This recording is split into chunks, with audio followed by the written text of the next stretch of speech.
are here at Marina Grill in Northeast, where Muslim really congregate here under the tent celebrating Ramadan. This is almost 1 week already gone, and today is the hottest day of the summer. And we have here a few Muslims here. I'm gonna have to kind of try to talk with them. But tell us a little bit about Ramadan in the summertime.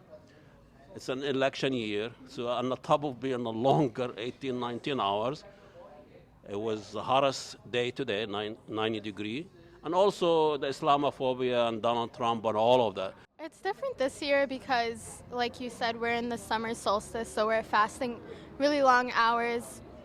And with the election, you have a lot of Islamophobia going around, so on top of physically fasting, you also have to mentally fast from the people that have negative things to say about your religion. And I try to stay hydrated, so I drink a lot of water at night, and try to eat a pretty balanced meal, the first meal in the evening.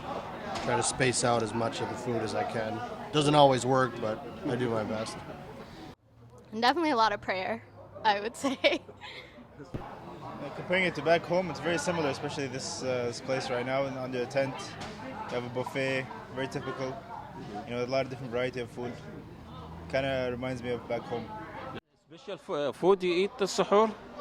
Usually it's a bowl of cereal or cheese, some kind of protein if I can, maybe some fruit, whatever's left over from the night before. You originally from where? Tunisia. Tunisia. Okay. Biased. This is the spark the revolution, so I don't want to start a revolution right here. Make a little bit comparison about Ramadan in America as opposed back home in Tunisia. Sure. The biggest difference, obviously, is culture. We're used to hearing the adhan, the call for the prayer everywhere. Stores shut down a little bit early. Restaurants stay open late, so you can eat as late as you want. So it's a little bit different here, where if you want to feel the culture of Ramadan, you have to stick around Muslims mostly. That's the biggest thing. I don't think for me at least, there's not a huge difference, only because I try to treat Ramadan the same as much as possible. I mean, it's a political climate. This year I think there's more emphasis on Muslims and Islam, but that's just the height of any political season. I'm part Tunisian, part American. Okay, that's a nice way to put it. So let's talk about the Tunisian part. Tell me a little bit about how's it different than back home? I guess there's not much of a big family for me here, so not that much of a support system, but now we have some new families, so. So I recently, or semi-recently converted or reverted about 3 years ago. Yeah, and yeah, maybe should have waited until after the summer solstice. I guess the way that I survive Ramadan day to day is just try to make it as normal a day as possible, just make sure to get my prayers in when I can, where I can. Getting to work, sometimes it can be, a hassle, but that's just the society that we live in. It's difficult sometimes, so you got to make it work for you. People see you, and I know you're wearing now the traditional dress. The people are curious. They ask you about Ramadan. They ask. Yeah, definitely get a lot of questions from people who have curiosities. But mostly people have been nice about it, curious, wanting to know more. So that's nice. I mean, with Trump and everything like that, yeah, he's making it harder, but I think he's also shedding light on the issue. It doesn't take a genius to see that what he spews is hatred and bigotry, and I don't think that the American public is going to have a taste for it for very long. People see they see me as a mom and not just as a Muslim first. So if I'm having trouble with him, it doesn't matter who's around me. They try to help me.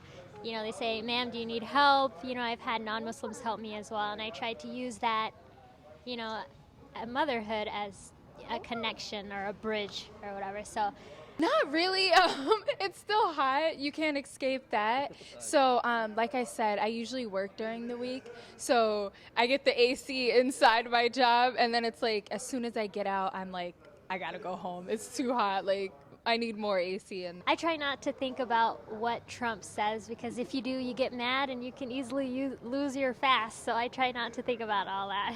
Say a few words. I know you are a non-Muslim, but you kind of joined the celebration. So having that opportunity as well, and also like trying to fast and seeing how difficult it is, and being that respect that you have for people who are going through it day to day, and also gives you a different lens when you're walking to work, when you see other Muslims and you know that they're fasting, you give them that much more respect because you know they're going through the struggle, but they're staying so committed to their cause and committed to having that life, and it just shows you such a different part than when we see in the media, that it gives us that.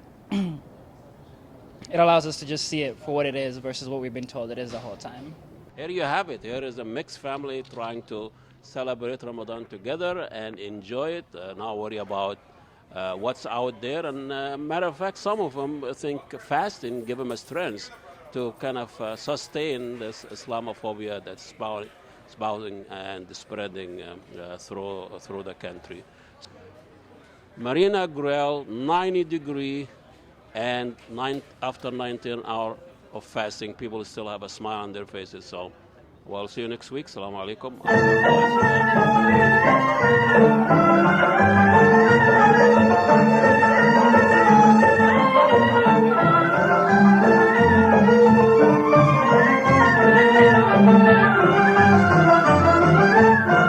رمضان جانا وفرحنا بعد غيابه وبقاله زمان كانوا قولوا شهر بدوله غنوا